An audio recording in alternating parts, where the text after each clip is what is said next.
Well, this one sucks. Seattle loses their first game of the year against the New Orleans Saints. Our undefeated streak is over.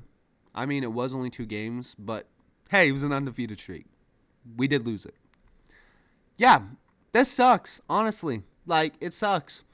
And I'm going to make this video, and I'm not going to be emotional because I left all my emotions in that room where I was watching the game. I'm not going to be emotional. I let my feelings set a little bit. I'm just going to give you how I really feel about this and why I think we lost. Because I don't think there's one specific person to blame. I think overall, collectively as a team, we are to blame. You know, we were a little sloppy. But there are some good things, guys. There are a lot of good things to look at.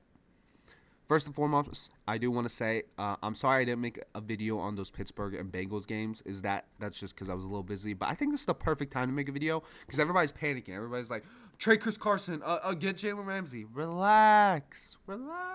It's okay. We don't got to trade Chris Carson. We don't get Jalen Ramsey. We're good. I like our team. Don't press the panic button. It's week 3, and we're 2-1. Relax. It's okay.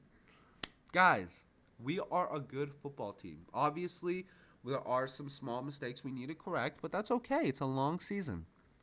I want to talk about some good things and some bad things, and obviously there's a lot of bad things I could cover, but there are some good things.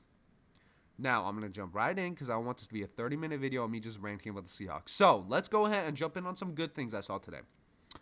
First and foremost, I think I've said that like 4 times, first and foremost. We're taking it out of my vocabulary. One of the things I saw that was good today was we doubled New Orleans' total yards. Excuse me. They had about 250 and we had about 500 around there, not exact numbers. And we played good football. Defensively, we made a lot of stops. We did miss some tackles, but we'll get to that later. And Russell just one-man army, 400 passing yards. He had 4 total touchdowns, 50 rushing yards, 2 passing, 2 rushing. So Russell just carried us today. Tyler Lockett set his new career high on catches. I think it was like 12 or 13. It was a lot of catches. DK Metcalf had some big catches. David Moore had a good catch in the beginning game. I didn't really see a lot of David Moore after that, which I was a little curious on where he went. We did see a lot of Jerron Brown at the end of the game and Malik Turner, excuse me. So I don't know like what happened with David Moore. I hope we get some information on that. Maybe he was on the field and I didn't see him. I think he was on the field. He just didn't get a lot of targets after that. But I thought he was about to go off after he had that big catch in the beginning of the game where I was like, David Moore's back. This is the David Moore from last season before he got injured, this and that. So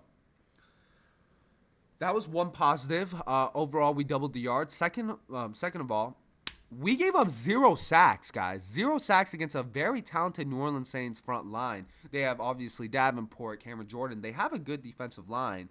And Germain Ifedi gave up 0 holding penalties today, guys. So let's go ahead and give that man a round of applause because you guys know how good he is at holding the other team. So, you know how the NFL always has the weird stats where it's like, Russell Wilson has this many first man to get this many passing yards, this many passing touchdowns. They should put a fact up that's saying this is one of the first games I've ever seen Jermaine Ifedi not have a holding penalty or just a penalty in general. And even if he had one penalty, it wasn't a penalty that really cost us that much. And it was only one. In general, he played a really good game. And even though Cameron Jordan did blow him up a couple of times, in general, Russell Wilson had a clean pocket. And Russell wasn't in too much pressure, even when New Orleans blitzed. Now, let alone, New Orleans did drop back a lot of their players during the game because they were up by so much and they just kind of had a 3-man rush. That's why Russell did have a lot of time. But when New Orleans set 4 or 5, Russell had time. We played good. So proud of the offensive line. I'm glad to see, we're starting to build together. Mike Solari's starting to just build that line up. So I'm proud of us. And another positive is that we're young. We're young, guys. And I love losing games like this, especially early in the season, because it's good experience to put in the back of our pocket. We're good. We're young. This is a young team. We need experiences like this. So guys like Chris Carson fumbling. Chris Carson learned a big lesson today. He learned that you can't fumble against a team like the New Orleans Saints. They will capitalize on that like this. They're too experienced. You can fumble all day against Mason Rudolph because Mason Rudolph hasn't been in that situation yet. But Teddy Two Gloves, listen, Teddy Two Gloves has been there. He's played us before in the playoffs. He knows how we play. Not only that, but he's been in the system for a long time now under Drew Brees. He's an experienced quarterback, so we can't just come into this game. I knew today that it was going to be a tough game because a lot of guys were like, well, we're facing a backup quarterback. Teddy Bridgewater is a playoff caliber quarterback. He played pretty well in Minnesota. He had a record of like 20-12 in Minnesota. He played good. Teddy Bridgewater was good, but he just got injured at the wrong time. Case Keenum got hot at the right time, and Teddy Bridgewater was forced out of Minnesota. He ended up in a New Orleans uniform, playing with some good guys, Michael Thomas, Alvin Kamara, Ted Ginn. They have good players, Jared Cooks on that team. Their defense is good. Marshawn Lattimore, obviously, we know about that guy. So, just in general, that team's good. New Orleans is a good team. I would rather lose to a team like New Orleans than Pittsburgh. Pittsburgh's a good team too. But we got to learn. We got to learn. Chris Carson learned. You know, we not only did Chris Carson learn, but I feel like Leno, he learned. Bradley, he learned. Shaq, he learned. Michael, he learned. Everybody learned today. So, those were the positives. Now, let me get to the negatives because there were quite a good amount of negatives today. First and foremost, Chris Carson, I did talk good about you just for a second there. Hold on to the ball, Chris. For the love of God, bud. Like, come on. I love Chris Carson. I really do love Chris Carson.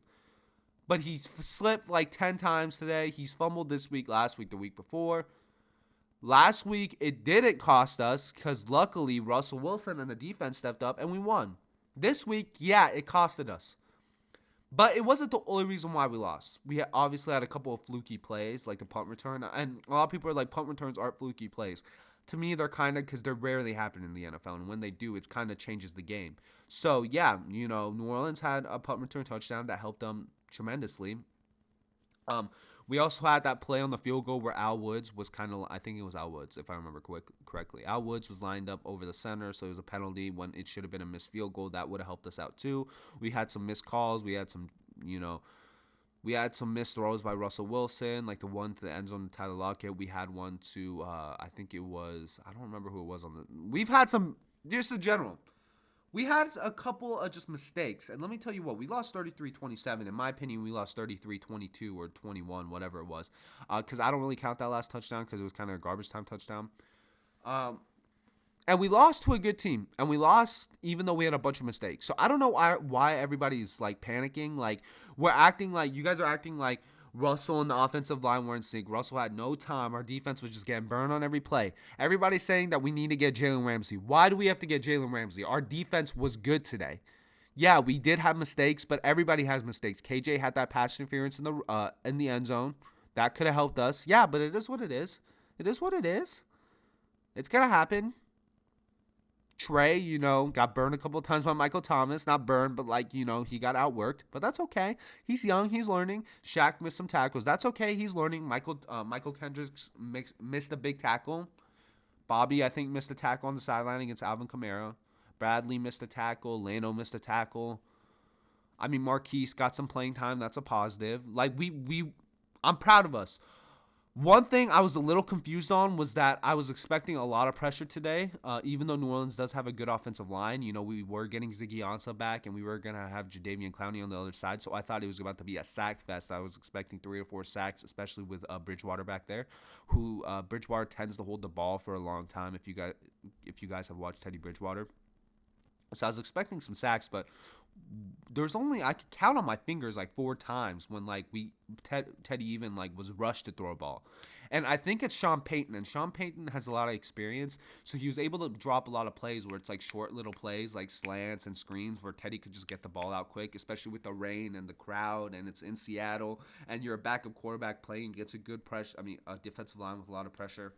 So I think Sean Payton just drew up the perfect game plan. Obviously, I don't think that game plan would have worked if we didn't have those mistakes. I think it would have been a blowout, honestly. But it sucks because one of those things that I do think about is the whole, I don't know if people have covered this or not, but I've always thought about this where it's You don't win the game in the first quarter, the second quarter, the third quarter. You win in the fourth quarter. Now, that's all true, but there's so many games that I've been watching the Seahawks for about 9 years now, and there's so many games where we should have won if we didn't just suck in the first half. And I could literally like think of so many games right now where we could have won if we didn't suck in the first half. Like, big example, Carolina in the divisional round. Because that's a game a lot of people know. If I just pull up a random regular season game, nobody's going to remember that. Remember when Cam Newton won MVP and they were 15-1 and we were in Carolina and Russell like threw the pick six and Jonathan Stewart had like that 70-yard run in the beginning of the game. And when the second half we played well but it wasn't good enough because we were down by too much. Yeah, it's like that. I understand that like winning the game, you can't win the game in the first half. But a lot of plays that happened in the first half can come to haunt you in the second. And we saw that today. There was a huge example. The punt return. That came to haunt us. Chris Carson fumble recovered for a touchdown. That came back to haunt us. Pete not calling a timeout 30 seconds left in the second quarter when DK caught that big pass from Russell and we didn't have enough time to kick a field goal. That came back to haunt us. So I don't know why everybody's panicking and saying we got to get rid of this guy, this guy, this guy. We're good. We're okay, guys. Yeah, we made some mistakes. We made some mistakes against the New Orleans Saints, a team that's been there before, a team that was in the NFC Championship game. They're not scared. Teddy Bridgewater is not scared. He's played against us before. He almost had a game-winning drive against us in the NFC wildcard game, if you guys remember, before Blair Walsh missed a field goal. I think he had a big play to Kyle Rudolph that ran him up the sideline, put him in field goal range. So Teddy Bridgewater's not scared of the moment. Teddy Bridgewater's been there before. He wasn't scared to play today. Not only that, you have Michael Thomas, you have Ted Ginn, you have Jared Cook, you have Alvin Kamara, you have Latavius Murray coming out of the backfield. You have so many weapons. The offense wasn't bad, and our defense played well against those weapons. New Orleans isn't bad, guys. It's not the end of the world that New Orleans doesn't have Drew Brees, in my opinion. So, that's just kind of my opinion. I just went through like all the bads today. Obviously, Shoddy had some suspect calls. But it is what it is. Russell missed some throws. It is what it is. It's raining. It's tough. Russell, he's going to miss throws. He can't be perfect all the time. Shoddy obviously is like, I love Shoddy's offense. I do get mad at Shoddy a lot because he does have some plays where I'm like, gosh, like why are we calling that? But it is what it is because he makes up for it. It's tough, guys. It's tough to lose games like this because as a Seahawks fan, like when you could be 3-0 in a game, like I know we could have won that game if we just cleaned up those sloppy mistakes. Literally take out the punt return touchdown and Chris Carson fumble and we win that game. Take out the Chris Carson fumble and maybe we win that game. Obviously, a couple things would have turned out differently, in terms of time management and like how they would have ran the game. But in general, we would have had a better chance. KJ Wright pass interference, Al Woods, with the penalty that cost them the field goal. Will Lutz missed the field goal, but they ended up getting another shot, and they went down the field, scored the touchdown. Alvin Kamara got hot in the second half. So, it is what it is, guys. We could sit here and, cry about the negatives, but in reality, we're 2-1, and we're going in and we're playing Kyler Murray and the Arizona Cardinals next week. We got to worry about that. Like, we're done with this. Is in the past now. We got to face a team that's notorious for beating us at least once a year. Excuse me. Now we have Cliff Kingsbury, a guy that we haven't played yet, so we don't even know how his offense is going to look at. Even though we look at film and stuff, it's still kind of hard to prepare for a team, especially a guy like Cliff Kingsbury, who has that college-style offense when you haven't experienced end game yet. So I think it's going to be interesting. It's going to be interesting to see how we play against him, especially with an elusive guy like Kyler Murray. They have a lot of veterans, Larry Fitzgerald. They got Christian Kirk, who's been playing very well. So it's going to be very interesting. I can't wait to see what happens. Hopefully we get a win and then we come into this LA Rams team being 3-1. That's like the best case scenario right now. Because this Rams game is going to be tough. Thursday night, it's going to be gritty and we're going to have to pull out a lot of tricks to get this win. So guys, this is more like a rant. It wasn't really like technical. It was just a rant on like how I really felt about the game. So it is what it is, guys, and we're 2-1. We'll be back next week. So if you guys do like this video, please like and sub. 12s together. We got this. Go Hawks, and I'll see you guys soon.